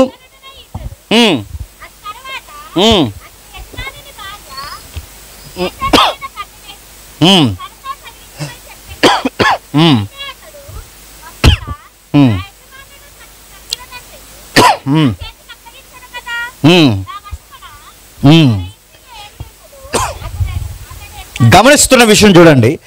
బుద్ధి లేని పడుచువాడికి బుద్ధి ఉన్న పడుచువాడికి ఇదే తేడా. బుద్ధి లేని పడుచువాడు, జ్ఞానం లేనివాడు ఏ సంసారాలకు దూరదాం అనుకుంటాడు. బుద్ధున్న పడుచువాడు ఎదుటివాడి సంసారాలని గౌరవిస్తాడు. ఏం చేస్తున్నాడో చూడండి. ఆ యజమానుడు చాలా బిజీగా ఉంటాడట. ఆ యజమానుడు తన పని తాను, శతాధిపతి తన పని తాను చేసుకుంటూ వెళ్ళిపోతాడట. ఇంట్లో ఏముందో ఏమి లేదో ఎప్పుడు గమనించాడు. ఎందుకంటే యోసేపు మీద అన్నీ వదిలేశాడట. అన్నీ ఆయన గారి మీద వదిలేస్తే ఇంట్లో ఎంత ఫ్రీడమ్ ఉందంటే, డబ్బులు ఖర్చు పెట్టేది ఆయనే, కూలి వారికి లేదా పని వారికి కూలి ఇచ్చేది ఆయనే, ప్రతిదీ ఫైనాన్స్, సంసారం, బయటికి ఎన్నిపోతున్నాయి ఎన్ని వస్తున్నాయి అన్నీ చూసేది ఆయనే. అన్ని గడుపుతున్న ఆయన్ని ఒక ఆవిడ గమనించింది. ఆవిడ ఏం చేసిందట, ఆ కుటుంబ యజమాని యోసేపు మీద కన్ను వేసి తనతో తప్పు చేయమందట. కన్నేసి, నేను ఎప్పుడో చెప్పిన మాట మీ దగ్గర చెప్తున్నాను వినండి. యోసేపు అందంగా ఉంటాడని చూడలేదండి. యోసేపు బాగున్నాడు చూడడానికి, జెంటిల్మెన్లో ఉన్నాడని చూడలేదండి. యోసేపు ఎందుకు చూసిందో చెప్పనా? తెలివైన కుర్రోడని చూసింది. ఎందుకు తెలివైన కుర్రోడని? ఎందుకంటే అందము నచ్చింది, చూడ్డానికి బాగున్నాడు, నెక్స్ట్ అన్నిటికన్నా ముఖ్యంగా తనకు నచ్చింది ఏంటంటే తెలివైనోడు. తెలివైనోడుతో ఇలాంటి, ఈ పదం అంటున్నంత ఇబ్బంది పట్టకండి, రహస్యమైన సంబంధం పెట్టుకుంటే తెలివైనడు కనుక మెయింటెనెన్స్ తెలివితేటలతోనే ఉంటుంది అనుకోండి, తెలివిగానే కొనసాగుతుంది అనుకుంది. ఈవిడ అనుకునే పనికిమాల తెలివితేటలు అనుకుంది, కానీ ఆయన తెలివైనోడు, దేవుని తెలివితేటలు ఉన్నవాడు కనుక ఆయన ఏమన్నాడు తెలుసా? అమ్మా, నీకు విషయం చెప్తున్నాను, నువ్వు నా యజమానునికి భార్యవి. ఏంటట? నువ్వు నా యజమానికి భార్యవి. అసలు ఈ మాట ఎవరు చెప్పాలండి? ఆవిడ చెప్పాలండి. ఎవరన్నా దారంటే పోతున్నా దానయ్యగాడు కానీ ఎల్లయ్యగాడు కానీ ఎవడైనా వచ్చి ఆవిడని లేనిపోయిన కామెంట్ చేసినా, లేదా ఆవిడకి ఇంకా వివాహం కానట్టు ఎవడైనా మాట్లాడుతున్నా ఆవిడ చెప్పాలి, ఏమని, బాబు నాతో అలా మాట్లాడుకు, నాకు పెళ్ళి అయింది, నాకు భర్త ఉన్నాడు, నాకంటూ ఒక సంసారం ఉందని చెప్పాలి. ఆవిడ చెప్పాల్సింది పోయి ఎవరు చెప్తున్నాడండి?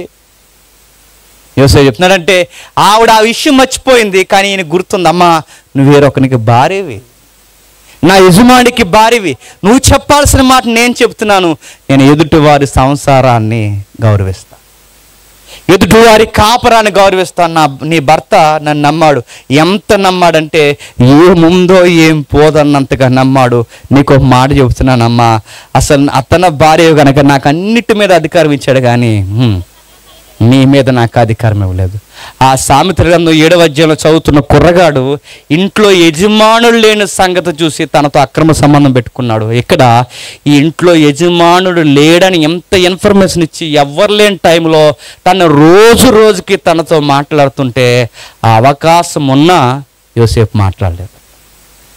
అక్కడ ఒక మాట రాశాడు చూడండి, దినదినము ఆమె యోసేపుతో దినదినము మాట్లాడుచుండు. ఆమె రకరకాలుగా రోజుకి మాట్లాడుతుందంట. ఎక్కువ పెద్దలు ఒక మాట చెప్తారు చూసారా, ఏయ్ ఎక్కువ మాట్లాడుకో అంటారు. ఎందుకు? కొంచెం మాట్లాడకూడదండి అంతే. ఆ చెల్లేగా అంటే చెల్లైనా మాట్లాడకంతే, అన్నయ్య అంటామంటే అన్నయ్యనే మాట్లాడకు. ఎలా ఉంటుంది చెప్పినా, మనిషి సైకాలజీ ఎలా ఉంటుంది చెప్పినా, మాట్లాడి మాట్లాడి మాట్లాడి మాట్లాడి మాట్లాడి సడన్గా మాట్లాడడం మానేశారు అనుకోండి, మాట్లాడాలనిపిస్తుంది. ఇక్కడ ట్రిక్ ఏంటి చెప్పినా, దినదినం మాట్లాడుతుంది, దినదినం మాట్లాడుతుంది, దినదినం మాట్లాడుతుంది, దినదినం మాట్లాడుతుంది. ఎందుకు? రోజుకి ఇంతలా మాట్లాడుతుంది. ఏదో ఒక రోజు ఖచ్చితంగా చెప్పండి ఆ మాట్లాడతాడు, ఏదో రోజు మాటలు అలవాటు అవుతాడు. ఫస్ట్ టిఫిన్ చేసేవారే పెడతారు మెసేజ్, ఫోన్ చేసేవారే పెడతారు మెసేజ్.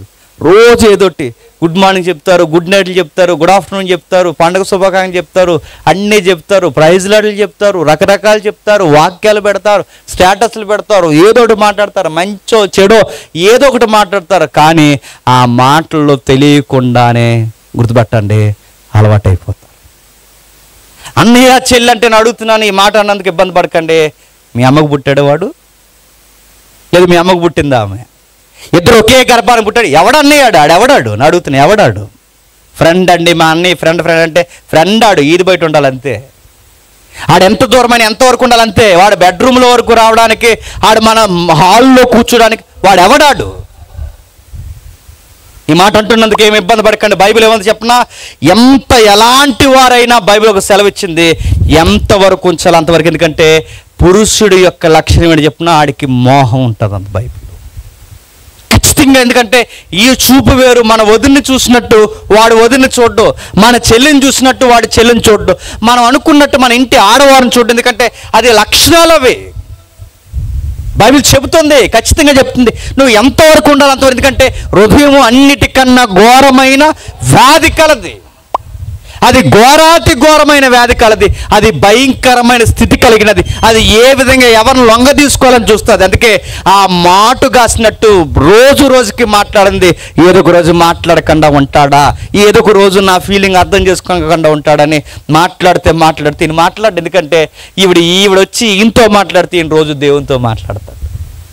దేవునితో రోజు మాట్లాడేవారు. అమ్మా నీకు విషయం చెబుతున్నానమ్మా, నువ్వు నా యజమానికి భార్యవి, నువ్వు నాకు ఎన్ని ఆఫర్లు అంటే ఇవ్వు, ఎక్కడ నేను నిలబడిన గట్టిగా పట్టుకుందట. తప్పు చేద్దామని అడిగిందంట. అక్కడి నుంచి యోసేపు ఏం చేశాడట? పారిపోయాడట. నేను అడుగుతున్నాను, పారిపోయేవాడిని లోకం ఏమంటుందండి? చేతగానుడు అంటది. పారిపోయినోడిని లోకం చేతగానుడు మగోడు కాదంటది. కానీ బైబిల్ ఏమంది చెప్పిన, ఇలాంటి దుర్మార్గపు విషయాల్ని వదిలేసి పారిపోయేవాడినే మగాడంది బైబిల్. గుర్తుపెట్టు. నీ భార్యకు నువ్వు ఇచ్చే అతిపెద్ద బహుమానం ఏదన్నా ఉందంటే ఒకటే, నీ దేహాన్ని ఎప్పటికీ తన కొరకు పవిత్రంగా కాపాడమే నువ్వు ఇచ్చే బహుమానం. గుర్తుపెట్టుకో. నీ భర్తకు నువ్వు ఇచ్చే బహుమానం ఏదన్నా ఉంది అంటే నీ దేహాన్ని తన కొరకు పవిత్రంగా కాపాడుకోవడమే నువ్వు ఇచ్చే అతిపెద్ద బహుమానం. గుర్తుపెట్టుకో. నీ దాంపత్య జీవితంలో మీరు దేవుడు ఏర్పరిచిన బంధం, నీ శరీరం మీద నీకు అధికారం లేదు, నీ శరీరం మీద నీకు అధికారం లేదు. నీ శరీరం మీద భర్తకు అధికారం ఉంది, నీ శరీరం మీద భార్యకు అధికారం ఉంది. మీ దేహాలు ఒకరి కొరకు ఒకరు దీన్ని అపవిత్రపరచడానికి వీల్లేదు.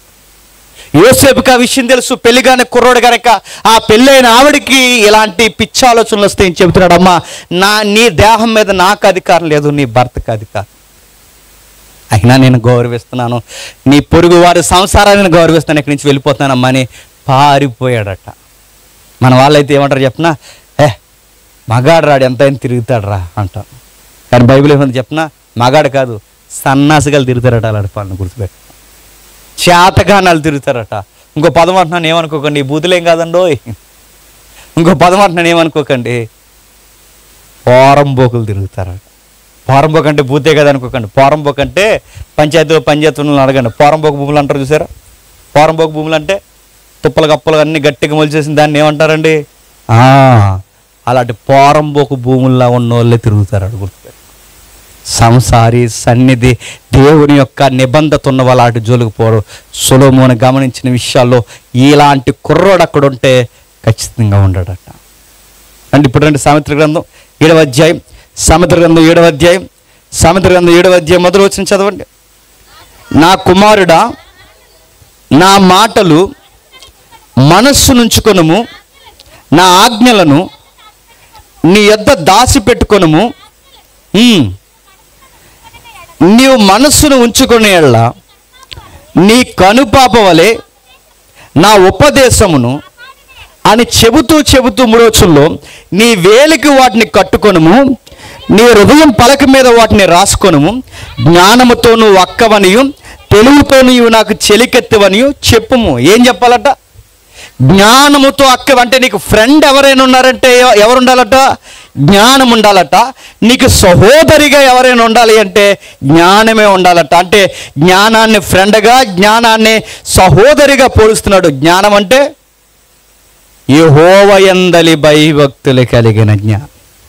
యెహోవా యందలి భయభక్తులు కలిగిన జ్ఞానం కలిగిన కుర్రగాళ్ళు, జ్ఞానం కలిగిన సంసారులు, జ్ఞానం కలిగిన కాపురాలు చేస్తున్న వాళ్ళు ఎలా ఉంటారంటే విలువలకు పడి నిలబడతారు. విలువలకు పడి నిలబడతారు. అందుకే యెహోవా యందలి భయభక్తులు ఆయనకున్నాయి కనుక యోసేపుకి ఆ బైబిల్ కలిగిన, ఆ విలువలు కలిగిన, ఆ బైబిల్ కలిగిన ఆయన జీవితం ఆ రోజు నిలబడిపోయింది. ఎన్ని ఆఫర్లు ఇచ్చినా ఆయన ఒప్పుకోలేదు. మనమైతే ఏం చేద్దామండి? అదే ఆఫరు ఇప్పుడు యోసేపు గారికి వచ్చిన ఆఫరు, సామెతలు వచ్చిన ఆఫర్ మనకు వస్తే ఏం చేస్తాం చెప్పండి? సిగ్గులేకుండా చెప్పండి, పర్లేదు. ఏం చేస్తాం చెప్పిన? యోసేపు ప్లేస్లో మనం ఉంటే ఇలాగ అందం, ప్రవ్వా మా అన్నీళ్ళందరూ నాకు అన్యాయం చేసి నన్ను గోతులాడేశారు, మా అన్నీళ్ళందరూ నన్ను గోతులోకి విసిరేశారు, అమ్మేశారు, ఒంటరి అయిపోయాను, నాన్న లేడు, అమ్మ లేడు, అన్నయ్య లేరు, నాన్న పిలుచుకునే వాళ్ళు ఎవ్వరు లేరు. ఇలాంటి టైంలో నేను నా ఒంటరితనానికి నాకు తోడిచ్చావా? ఏ ప్రేమ నోచుకోలేనికి నాకు మేడం గారినే ప్రేమించేలా చేసావా? నువ్వు ఉన్నా ప్రభు అంతం. ఎవరిని?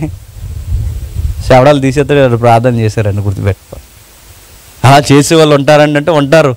దొంగతనాలకు పోతూ ప్రభు ఈరోజు జాక్పాట్ తగలాలని ప్రార్థన చేసే వాళ్ళు ఉన్నారు తెలుసా?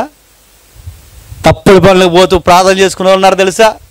దుర్మార్గ పనులు చేస్తూ ప్రార్థన చేసి ఉన్నారు చెప్పనా? ఉన్నారు కదా, తెలుసా? అక్కడ ఎవరికి ఎందుకండి? మా ఊర్లో భోగుమంట ప్రార్థన చేసేసారు తెలుసా? ప్రార్థన ప్రతిదానికి చేస్తారు. అలాంటి ప్రార్థన చేసే వాళ్ళు ఉన్నారు, దుర్మార్గమైన ప్రార్థన చేసేవాళ్ళు. కానీ యోసేపు చూడండి, ఆయనకి దేవుని విలువలు తెలుసు. ఎంత విలువలు తెలుసు అంటే, అమ్మా నువ్వు డబ్బులు ఇయ్యి, ఫుడ్ ఇయ్యి, బెడ్ ఇయ్యి, నువ్వు ఎన్నన్నా ఇయ్యి, కానీ దేహం మీద నేను చెయ్యి వేయను, నా దేహం మీద చెయ్యదు. ఎందుకంటే రేపు పొద్దున్న నేను చేసుకోబోయే భార్యకి నా నుంచి నేను ఇచ్చే బహుమానం ఏదన్నా ఉంది అంటే నా దేహం. పెళ్ళిగాని కుర్రోళ్ళందరూ గుర్తుపెట్టుకోండి. పెళ్ళైన తల్లులు, పెళ్ళిగాని తల్లులు, పెళ్ళైన కొడుకులు, పెళ్ళైన కుమారులు, పెళ్ళి కాని కుమార్తెలు, పెళ్ళైన కుమార్తెలు అందరూ గుర్తుపెట్టుకోండి. బైబిల్ చెప్తుంది మీ దేహాలు విలువను పెట్టి కొనబడ్డాయి. ఎక్కడ రాయబడింది ఒకసారి చూడండి. కొరింథీయులకు రాసిన మొదటి పత్రిక 3వ అధ్యాయం, కొరింథీయులకు రాసిన మొదటి పత్రిక 3వ అధ్యాయం 16వ వచనం చూడండి. మీరు దేవుని ఆలయమై ఉన్నారని, దేవుని ఆత్మ మీలో నివసించుచున్నాడని మీరు ఎరుగరా? ఎవడైనను దేవుని ఆలయమును పాడు చేసిన ఎడల దేవుడు వాడిని పాడు చేయను. దేవుని ఆలయం అంటే మన దేహమే దేవుని ఆలయం. ఈ ఆలయాన్ని ఎవడైనా పాడు చేస్తే దేవుడు ఊరుకోడట. ఈ ఆలయంలో నేను తాగుతానంటే దేవుడు ఊరుకోడట. ఈ ఆలయానికి అపవిత్రత అంటిస్తానంటే దేవుడు ఊరుకోడంటే, తన ఇచ్చిన దేహాన్ని పవిత్రంగా కాపాడలేని పురుషుడైనా, స్త్రీ అయినా, నడి వయసులో ఉన్నవాడైనా, వయసు అయిపోయినోడైనా, ఎవడైనా మీరు గమనించండి, అట్టి వారిని దేవుడు ఏం చేస్తాడు? చూస్తాడు. ఈ పాడు పనులు మానకపోతే వారిని పాడు చేస్తాడు. ఎన్నిసార్లు గద్దించినను విననొల్లని వాడు, చెప్పండి, హఠాత్తుగా మరణిస్తాడు. ఇదిగో ఇలాంటి సభల్లో గద్దిస్తాడు, దేవుని సంఘంలో సేవకుల ద్వారా గద్దిస్తాడు, చర్చిలో గద్దిస్తాడు, ప్రతి విషయంలో గద్దిస్తాడు, తప్పని చెప్తాడు, పెద్దల ద్వారా చెప్పిస్తాడు. ఇన్ని గద్దింపులు నీకు వినబడినా నా ఆలయాన్ని పాడు చేయొద్దు అని దేవుడు పదే పదే హెచ్చరించిన ఆ దేహంతో నువ్వు చెరిపే పనులు నువ్వు చేస్తే దేవుడు ఊరుకోడా, ఖచ్చితంగా సీరియస్ యాక్షన్ తీసుకుంటాడు ఆయన. అదే చెప్తున్నాడు చూడండి, నా ఆలయాన్ని పాడు చేసిన వాడు ఎవడైనాను నేను ఆయన్ని పాడు చేస్తాను. బైబిల్ చెప్తుంది భార్య భర్తలకి, పెళ్లి కాని వారికి, పెళ్లి కావలసిన వారికి, ప్రతి ఒక్కరికి చెప్తుంది జాగ్రత్త. ఆ రోజు సొలొమోను చూసి సంగతులు రాస్తున్నాడు. ఈరోజు సొలొమోను లేడు చూడడానికి, సొలొమోను కన్నా గొప్పవాడు ఉన్నాడు, ఆయనే ప్రభు అయిన యేసుక్రీస్తు. ఆ రోజు వచ్చినప్పుడు మొదట రక్తం పెట్టి ప్రాణం పెట్టి ఆ రోజు మన దేహాలను కొన్నాడు. ఈసారి వచ్చినప్పుడు రక్తం పెట్టి దేహం పెట్టడానికి రావట్లేదు, మన దేహంతో చేసిన పనులకు తీర్పు తీర్చడానికి రాబోతున్నాడు. గుర్తుపెట్టుకో, మొదటి రాకల్లో నీ నా పాపాల కొరకు సిలువ ఎక్కాడు, ఇక రెండవ రాకల్లో సిలువ ఎక్కడానికి రావట్లేదు. చెప్పండి, మారణ వానికి వాని క్రియ చెప్పిన ప్రతి వానికి చెప్పండి ప్రతిదండన చేయడానికి రాబోతున్నాడు. మరో సందర్భం చూడండి, హెబ్రీయులకు రాసిన పత్రిక త్వరగా ముగించుకుందాం. హెబ్రీయులకు రాసిన పత్రిక 13వ అధ్యాయం, హెబ్రీయులకు రాసిన పత్రిక 13వ అధ్యాయం 4వ వచనం చూడండి. వివాహం అన్ని విషయంలో ఘనమైనది గాను పాన్పు నిష్కల్మషమైనది గాను ఉండవలను, వేశ్య సాంగులకును వ్యభిచారులకును దేవుడు తీర్పు తీర్చును, ధనాపేక్ష లేనివారై మీకు కలిగిన వాటితో తృప్తి పొందుండుడి.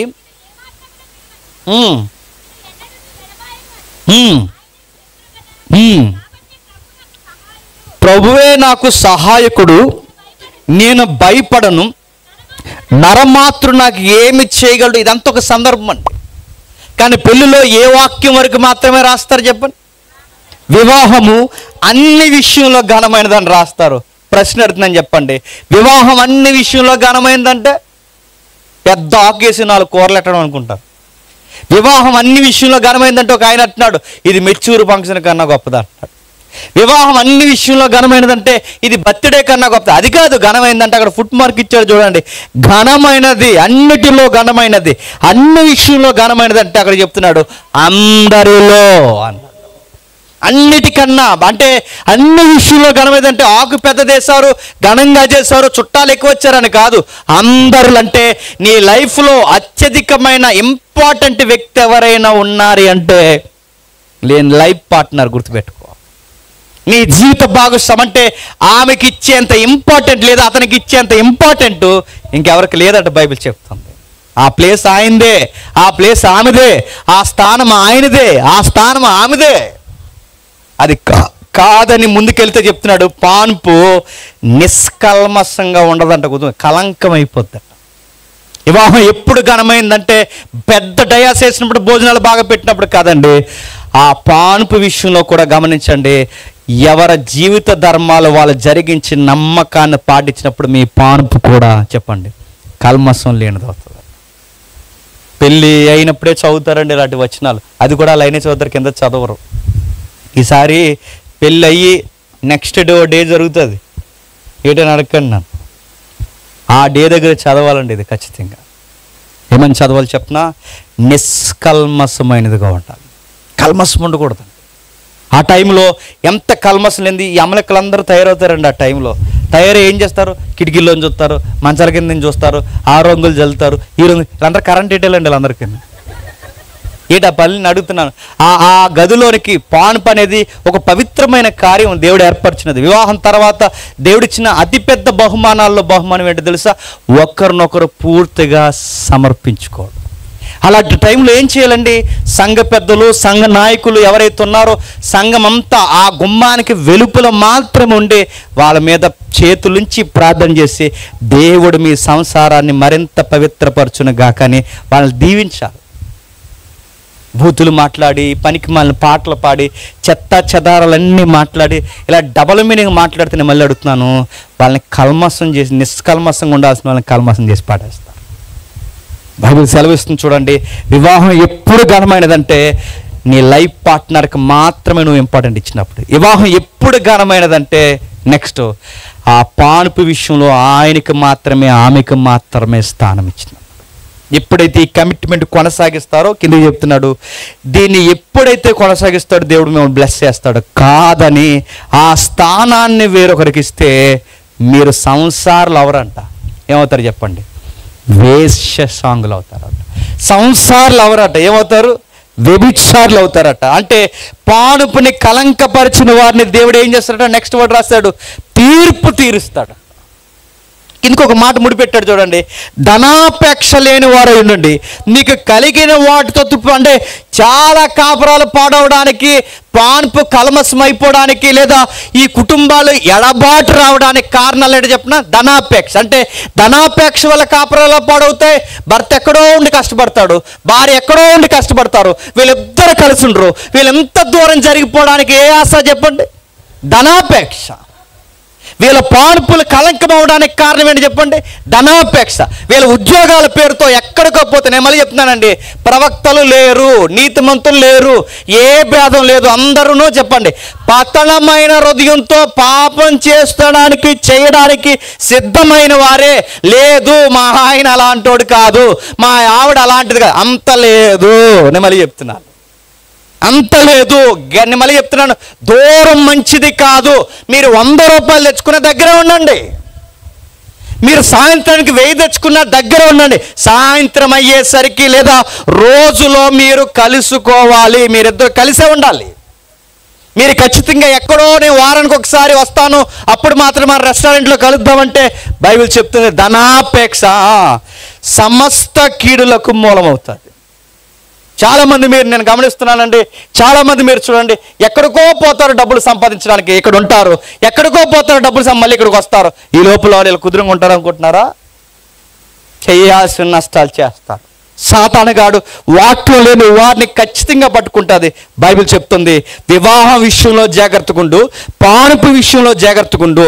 ఆ వడంబడిక అనే జీవిత భాగస్వామితో తప్ప ఇంకెవ్వరికి వడంబడిక చేయకు.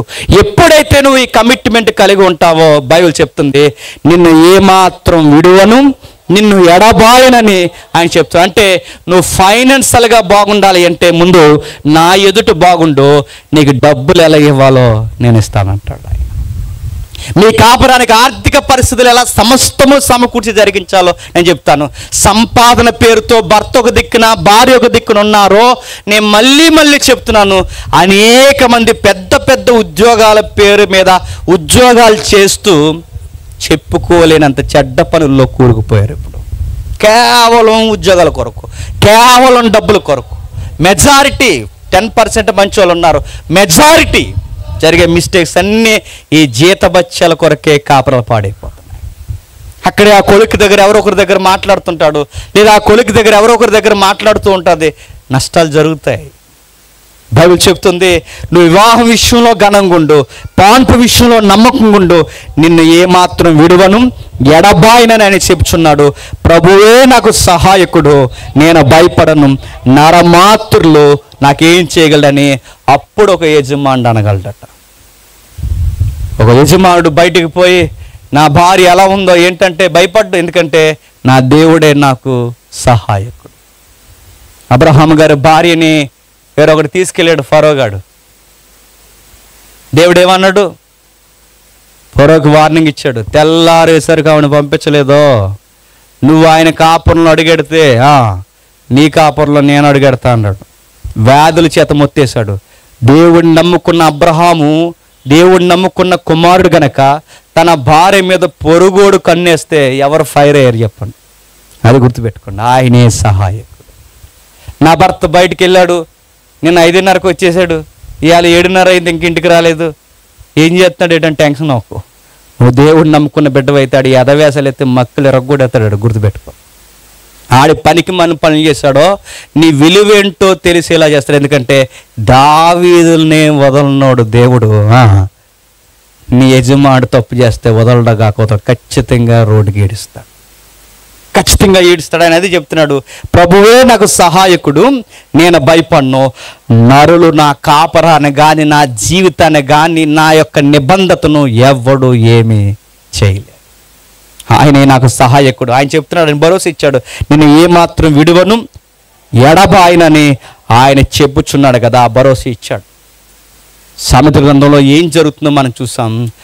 ఆమె డబ్బుతో సుఖంతో భర్త నమ్మకాన్ని మోసం చేసింది. ఆ కుర్రగోడు పొరుగువారి కాపురమని మర్చిపోయి పొరుగువారి కాపురాల్లో వాడు కాళ్ళు పెట్టడం స్టార్ట్ చేశాడు. చివరికి వాడికి సంభవించింది ఏంటో తెలుసా? వధకి పశువు సిద్ధపడినట్టు సిద్ధపడి మరణానికి పోయాడు. మరణంతోనే ఆగిపోయాడా? ఇక్కడ పత్రమైపోయాడు. చెప్పండి, చనిపోయిన తర్వాత కూడా పాతాళానికి పోయాడు. నేను ముగించేస్తున్నాను. ఈ దాంపత్య జీవితాలు ఎవరైతే మీరు జాగ్రత్త కలిగి జీవిస్తారో మీ కోట్ల రూపాయలు దేవుడు ఇస్తాడు నేను చెప్పను, కానీ ఉన్న దానిలో మీకు తృప్తిస్తాడు, ఉన్న దాంట్లో నెమ్మదిస్తాడు. ఒకరి ధర్మాలు ఒకరు, ఇవి దేవుడు ఏర్పరిచినవని మీరు జాగ్రత్త కలిగి జరిగిస్తే దేవుడు ఖచ్చితంగా దేవుడు మిమ్మల్ని ఎడవడు, ఎడబాయడు. నేను ముగించే ముందు ఒక మాట అడుగుతున్నాను. ఒకవేళ మీ మధ్య ఏమన్నా అనుమానాలు ఉంటే, మీ మధ్య భయంకరమైన అనుమానాలు చావు గొరవడ వరకు వెళితే మీరు దేవుని పట్టుకుని ఏలాడండి, దేవుని పట్టుకుని బతిమలాడండి. దేవుడే అర్థమయ్యే హృదయాన్ని నీ జీవిత భాగస్వామికి ఇస్తాడు. ఎందుకో చెప్పిన, ఎప్పుడైనా కొన్నిసార్లు మనం తప్పులు చేయకపోయినా మన మీద నిందలు పడతాయి. అలా టైంలో మనం వివరించాల్సిన అవసరం లేదండి. దేవుడు ఖచ్చితంగా ఎదుటివారు నిందించే వారికి అర్థమయ్యేలా చేస్తాడు. ఒక ఉదాహరణ చెప్తాను. మన క్రిస్మస్ టైంలో చదువుకుంటాం మరియమ్మ జీవితాన్ని. మరియమ్మ పెళ్లి కాకుండానే గర్భవతి అయింది. పెళ్లి కాకుండానే గర్భవతి అయితే ఇప్పుడు తన భర్తకి ఎవరు వివరిస్తారండి? ఆవిడెళ్ళి వివరిస్తే ఎవడైనా నమ్ముతారు? నమ్మే అవకాశం ఉందా? డౌటే. స్నేహితులు చెప్తే నమ్ముతారా? డౌటే. ఆయన ఎవరు చెప్తే నమ్ముతారు? ఎవరు చెప్పినా డౌటే. అందుకే ఆమె భక్తికి, ఆమె నమ్మకత్వానికి తన భర్తకి వివరణ ఇచ్చింది ఎవరు తెలుసా? దేవుడే ఇచ్చాడు. గుర్తుపెట్టు, దేవుడే వివరణ ఇచ్చాడు. తన చక్కటి కాపురం విడిపోయారు, మ్యాక్సిమం విడిపోయారు, 99% విడిపోయారు. ఇక మళ్ళీ ఈమె ముఖం చూడకూడదు, ఆమెను వదిలేయాలని డిసైడ్ అయ్యాడు. ఎవరు? యోసేపు గారు. కానీ చూడండి, దేవుడు ఇద్దరు స్వచ్ఛంగా ఉన్న వాళ్ళు విడిపోతానంటే దేవుడు కలగజేసుకుంటాడు. దేవుడిని పట్టుకుని ఏలాడుతున్న భక్తి కలిగిన వారు విడిపోతాంటే దేవుడు మధ్యలోకి వస్తాడు, వాళ్ళిద్దరిని సమాధానపరుస్తాడు. సొలొమోను అదే చెప్తున్నాడు, నా కుమారుడా అలాంటి పనులు చేయకు, యెహోవా యందలి జ్ఞానం నేర్చుకో, ఆ జ్ఞానాన్ని చెల్లి అని చెప్పు, ఆ జ్ఞానాన్ని ప్రేయసి అని చెప్పు. ఆ జ్ఞానంతో ఎప్పుడైతే నువ్వు స్నేహం చేస్తావో దేవుడు నిన్ను విడవడు, ఎడబాయడు. ఈ జ్ఞానాన్ని నువ్వు ఎప్పుడైతే సంపాదించుకుంటావు, ఇలాంటి భయంకరమైన కోరికలు నీ మీదకి ఎగపాకినప్పుడు అక్కడి నుంచి పారిపో, అక్కడి నుంచి పారిపో. ఎప్పుడైతే పారిపోయి దేవుని పట్టుకుంటావో ఆ పారిపోయిన అటు నుంచి అంటే ఇంకా అలా పారిపోతానే వెళ్ళిపోకు. మంచి సహవాసం వెతుక్కో. దేవుని యొక్క పిల్లలు ఎక్కడున్నారు చూడు, ప్రార్థన చేయి, బైబిల్ చదువు, వాళ్ళతో కలిసుండు. ఎప్పుడైతే ఈ విషయాలు నువ్వు మమేకమై ఉంటావో దేవుడు ఖచ్చితంగా చెప్తున్నాడు, యోసేపుని హెచ్చించిన దేవుడు ఇలాంటి నీతికి పడి నిలబడిన ప్రతి ఒక్కరిని హెచ్చిస్తాడు. ఆ రోజు నిందలేసి నిలబెట్టారు యోసేపుని. అదే దేశంలో యోసేపు మళ్ళీ చెప్పండి రథం మీద ఊరేగుతుంటే అదే నిందలేసిన బ్యాచ్ దగ్గరకు వచ్చి చెప్పండి చేతులు కట్టుకుని నిలబడి తప్పైపోయిందయ్యా అన్నట్టు చూశారు. దేవుడు ఎలా అంటాడు చెప్పనా? మనం నీతికి పడి నిలబడితే, దేవుడికి పడి నిలబడితే మన కాపరాలని ఆర్థికంగా బాగు చేస్తాడు, ఆరోగ్యంలో బాగు చేస్తాడు, ఫైనాన్స్గా ఏవైతే ఫ్యామిలీ, ఏదైతే చిల్డ్రన్స్ ఏవైతున్నావో అన్ని విషయాల్లో ఆయన బాగుపరుస్తాడు. దేవుడు మనకు మంచి భవిష్యత్తు ఇస్తాడు. లేదు నేను ఎవ్వరికి తెలియదు, నేను చేసే తప్పులు చాలా తెలివిగా నేను చేస్తున్నానంటే పిల్లి ఎలాగా అనుకుంటుందంట. తెపోలాలో తల ముంచి ఎవ్వరు చూడలేదు అనుకుంటున్నారు, కానీ చూడాల్సిన చూస్తారు, ఏదో ఒక రోజు నడ్డి చెప్పండి ఎరగొడతారు. బైబిల్ చెప్పింది ఎవరి కంట పడకూడదు అనుకుంటా ఖచ్చితంగా వాళ్ళ కంట పడతాం. చాలా మంది చెల్లెళ్ళు ఉన్నారు, మీకు ఉదాహరణ చెప్పి నేను ముగిస్తాను. బయటికి వెళ్ళినప్పుడు పెద్దలు చెప్తారు, బయటికి వెళ్ళినప్పుడు జాగ్రత్త అమ్మ, ఇంటికి వచ్చినప్పుడు జాగ్రత్త అమ్మ, బయటికి పోయినప్పుడు జాగ్రత్త రా, ఇంటికి వచ్చినప్పుడు జాగ్రత్త అని చెప్తుంటారు. వీళ్ళు చెప్తుంటే మనకు నసలాగా ఉంటుంది, మనకు పెద్దలు చెప్తుంటే ఇలాంటి సంగతులు చెప్తుంటే మనకు గిల్ట్లా ఉంటుంది. కానీ వాళ్ళు చెప్తున్న వాస్తవం, బయటికి వెళ్తున్నప్పుడు వస్తున్నప్పుడు జాగ్రత్త. ఈ చదువులు అయిపోయిన తర్వాత ఈ పార్టీలు పెడతారు, ఫేర్ లవ్లీ పార్టీలు తెలుసు కదా, ఫేర్ అవర్. ఈ పార్టీలు పెట్టినప్పుడు వీళ్ళు పార్టీలు పెట్టుకుని ఈ మధ్య ఈ గెట్టగదర్ పార్టీలు ఇవన్నీ పెడుతున్నారు. ఈ పెట్టిన వాళ్ళు కుదురుండరండి. ఈ పార్టీలు పెట్టుకుని ఇది స్టడీ లైఫ్ కనుక. ఇందాక ఉదయం ఒక వీడియో చూశాను, ఆవిడ ఏదేదో మాట్లాడుతుంది, రకరకాల 10th క్లాస్ అమ్మాయి మాట్లాడుతుంది. ఆ మాట ఆ పిక్స్ అన్నీ తీసి వాళ్ళు ఫేస్బుక్లో పెడుతున్నారు. రేపొద్దున ఏదో ఇంటికి పెళ్ళి అవుద్ది. ఆ పెళ్ళి అయిన తర్వాత ఫేస్బుక్లో పెట్టారన్న సంగతి మర్చిపోతారు. ఫ్రెండ్ ఫొటోస్ అన్నీ ఫేస్బుక్లో పెడతారు, ఇన్స్టాగ్రామ్లో పెడతారు, మర్చిపోతారు. జరిగిన విషయం చెప్తున్నాను నేను. ఒకరోజు ఎవడు చూడకూడదు ఆడే చూస్తాడు ఆ ఫోటో. ఎవడు చెప్పండి? అది జీకే బిట్, అది చెప్పండి. చూస్తాడు, ఖచ్చితంగా చూస్తాడు. చూసి అడుగుతాడు. ఏమని అడుగుతాడు? ఫోటోలు దిగకూడదండి. అందుకే నేను మళ్ళీ చెప్తున్నాను, ఫోటోలు దిగకూడదు. ఆడపిల్ల ఎంత రహస్యంగా ఉంటే అంత గౌరవం. దిగారు, ఫోటోలు పెట్టారు. ఆడు అడిగాడు, చాలా సింపుల్గా అడుగుతాడు. ముందు ఎవరు వీళ్ళెవరు అని అడిగాడు. అడిగితే ఇది సౌమ్య, ఇది సంగీత, ఇది అది, ఇది అని చెప్పాడు. మరి ఈ టైప్ బాయ్స్ ఉన్నారుగా, వీడెవడు? వీడి సతీష్, వాడు అది, వీడి ఇదే అని చెప్పారు. మరి ఈడెవడు? ఫ్రెండు అని చెప్పాడు. పేరు చెప్పింది. నెక్స్ట్ అడిగాడు, వాడెవడు అన్నాడు. ఫ్రెండు. నెక్స్ట్ ఫోటో చూపించాడు. ఈడెవడు? మళ్ళీ దగ్గరకు ఉన్నాడు. ఫ్రెండ్ అని చెప్పి అప్పుడు అడిగాడు, ఆడెవడు అన్నాడు. ఆడెవడు అని గట్టిగా అడిగాడు. ఫ్రెండ్ అండి అంది. ఫ్రెండ్ అంటే ఫ్రెండే. ఫ్రెండ్ అంటే అని అడిగింది. ఫ్రెండ్ అంటే లాగా ఒకటి కొట్టాడు. చాలా సీరియస్ అయ్యాడు. ఫ్రెండ్ అంటే ఓ మాట తిరిగేసి అడిగాడు, ఆడవాళ్ళు చచ్చిపోయారని మగవాళ్ళు ఫ్రెండ్స్ అని కానీ అడిగాడు. ఈ కేసు కట్టారు, డిఎస్పీ ఆఫీస్కి వచ్చింది. ఆ కేసులో ఆ రోజు ఆ చెల్లి ఏడుస్తున్న ఏడిపోయింది తెలుసా?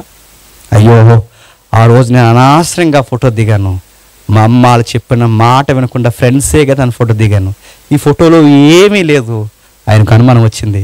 ఆయనకు ఫ్రెండ్ అని చెప్పినా ఎంత వివరించినా వినలేదు. ఈ ఒక్క ఫోటో తన కాపరాన్ని పాడు చేసింది.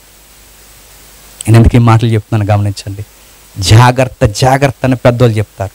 జాగ్రత్త అని సేవకులు చెప్తారు. జాగ్రత్త అని సంఘ పెద్దలు చెప్తారు. జాగ్రత్త అని లాంటి సభల్లో చెప్తారు. జాగ్రత్తగా ఉండని చెప్తారు. ఈ జాగ్రత్త చెప్పినప్పుడు మనకు సోది చెప్పినట్టు ఉంటుంది. ఒకరోజు జరగాల్సిన నష్టం జరుగుతుంది. అదే ఇక చివరి దెబ్బ. ఇక మళ్ళీ ఇంకెప్పటికీ లేవరు.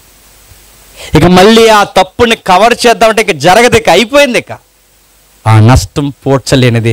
అట్టి వారికి ఎన్ని బహుమానాలు ఇచ్చినను చెప్పండి, శాంతింప చేయలేమంట. వివరణ ఇచ్చినా శాంతింప చేయలేము. ఒకవేళ భర్తనైనా శాంతింప చేయొచ్చు, భార్యనైనా శాంతింప చేయొచ్చేమో, కానీ ఆ దేవుడే తప్పు పడితేనే మళ్ళీ అడుగుతున్నాను, ఆయనకి ఏ బలులు ఇచ్చి ఆయన్ని సమాధానం పరచగలను చెప్పు. సొలొమోనైనా ఈరోజు చూడ్డేమో, కానీ ఇప్పుడు పరలోకమందున్న ఆ ప్రభు అయిన యేసుక్రీస్తు వారు చూస్తున్నారు. ఎవరెవరు ఏం చేస్తున్నారు చూస్తున్నారు. ఇచ్చిన దేహాన్ని ఆయన గమనిస్తున్నాడు. తాగుతున్నవాడిని చూస్తాడు, తిరుగుతున్నవాడిని చూస్తాడు, సిగరెట్లు కాస్తున్న చూస్తున్నాడు, సంసారంలో ఉన్న వారిని చూస్తాడు, సంఘానికి వచ్చిన వారిని చూస్తాడు, అందరినీ చూస్తాడు. చూసి సెలవిస్తాడు, 3 ఏండ్ల నుండి చూస్తున్న ఈ మొక్క ఫలింపని ఎళ్ళ తీసి పారవేయమని చెప్పాడు. జాగ్రత్త. నేను ముగిస్తున్నాను. సామెతల్లో సొలొమోను చూసాడు. ఈరోజు ప్రభు అయిన యేసుక్రీస్తు వారు చూస్తున్నాడు. మారని వారు, ఎననొల్లని వారు ఒకరోజు హఠాత్తుగా మరణం. మారు మనసు వైపుగా నడిచిన వారికి దేవుడు అన్నాడు, నిన్ను విడవను ఎడబాయను, ఎల్లకాలము నిన్ను నీ కుటుంబాన్ని దీవిస్తాను. యోసేపును మాత్రమే కాదు, పిల్లలను దీవించాడు. ఈరోజు నువ్వు నీతికి నిలబడు. ఇక్కడితో వదిలేడు. నీ పిల్లల వరకు దేవుడు నిన్ను దీవిస్తాడు. ఎదుటోళ్ళు చూసి మనల్ని అసూయ పడేంతగా దేవుడు మనల్ని దీవిస్తాడు. దేవుడు దీవించును గాక.